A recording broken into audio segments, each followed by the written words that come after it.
Hello everyone, welcome, Dom here, and today I'm going to be talking about a Cubase feature that I realized that many Cubase users don't even know about. And I'm saying this because I had the chance to meet quite a few of you guys on some workshops I was running lately here in London about mastering, mixing and sound design. Thank you so much for joining, by the way. You know who you are. It was really good to see all of you and meet you in person, see you in the flesh. So let me show you this feature that I realized that many Cubase users don't even know it exists. You might know this, but I know that definitely some people don't know about this. So let's get started. But before we get started, I want to thank you for being here. Thank you so much for watching. Thank you for all the love. And if you're new here, my name is DOMSIGALAS. I'm a music producer, composer, engineer, and sound designer. I'm based here in London. So if you like what you see, maybe you might want to consider subscribing because it's free. Imagine you have a project and you have loads of MIDI tracks and you want to start arranging, you want to start tweaking the MIDI files that you have recorded or you have entered into Cubase. Let's say we wanted to edit this Apollo pad. By the way, Apollo is my expansion for Pad Shop. I'm going to link it right here if you want to check it out. And if you decide to grab a copy, you're also supporting the channel. So thank you in advance. So this is my Pad Shop patch. And let's say I want to edit these chords.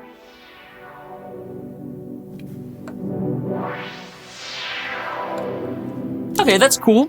So what would you normally do?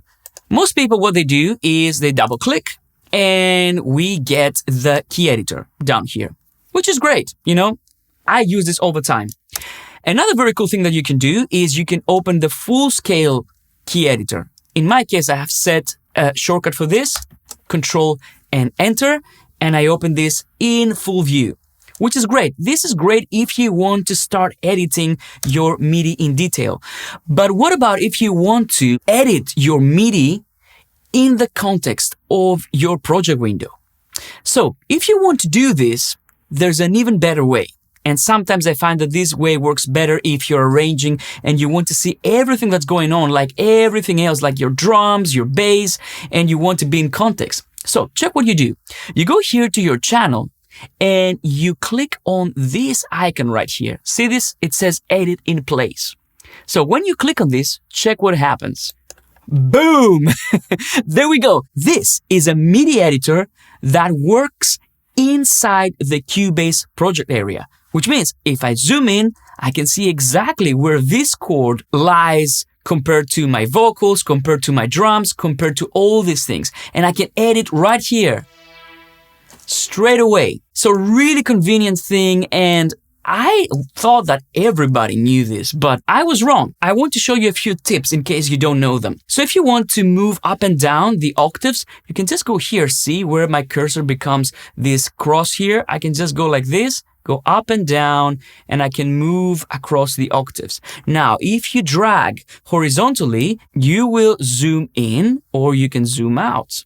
So right, I zoom in, left, I zoom out. And you can do all the usual things. So if you want to select a specific pitch, for example, I want to select this one, I hit Control or Command on the Mac and I click on the key and all the notes of this pitch are selected. This is extremely useful for drums. For example, if I go here where I have my Modern 80s drum kit, again, shameless plug. If you want to check it out, I'm going to link it right here.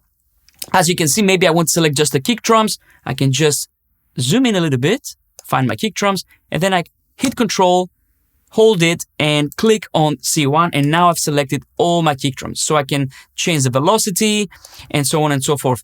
It doesn't stop there. If you want to show controllers, you can also do this. So instead of velocity, maybe I want to have my modulation there. So everything is right here in the project window. So I don't necessarily have to open this in the lower zone. I can just do everything right here so I can be focused on my arrangement. And all the other functions work as well. But this is probably going to be a topic for another video. And this is so convenient because you can actually see everything that's going on. For example, if I go to my drums here and I activate this, I will be able to tell what's going on compared to my bass, for example, if I had a bass line. So it's very, very useful, especially if you're doing drum replacement and you have MIDI notes for your drum replacement. This will give you a very accurate representation because you have everything in view and it works in the project window. And as you can see, I can have multiple of these open. Some of you, I know you're going to ask this question. Hey Dom, I don't have this button here, the Edit in Place button. What's going on? In order to make sure that you have this visible, you have to go here to this cogwheel. See this cogwheel? So this opens the track control settings. So here we can make this area more busy with buttons, or we can remove buttons, or we can add buttons. So let me show you. In this case, I need to go to my instrument track and I want to make sure that Edit in Place is on the visible controls. So as you can see, I have hidden controls there. So ASIO, latency compensation, programs, channel configuration, and the drum map. These I don't tend to use so often, so I tend to leave them off. But if you want to, let's say, add the drum map in the visible controls, you just go Add, and then you add it there. And if I click OK, you will see that the drum map is right there now. Now, if I go back to my track controls, I want to remove this, I can remove this, and you can change the layout of these. So you can say, I want to have Edit in Place move up. So as you can see here, it changes. And hit apply. And you can see how it looks. So this is how you make it appear if you don't have this. So this is the Edit in Place function. In my opinion, super useful. So in the comments down below, let me know, did you know about Edit in Place? Do you use this? And why would you prefer it to the key editor, for example, or the lower zone? I hope this video was useful, my friends. If you enjoyed this, hit the thumbs up. It really helps me out. And if you knew about this, still slam it because it's Cubase and we have to spread the word. Until next time, take care of yourselves. Bye!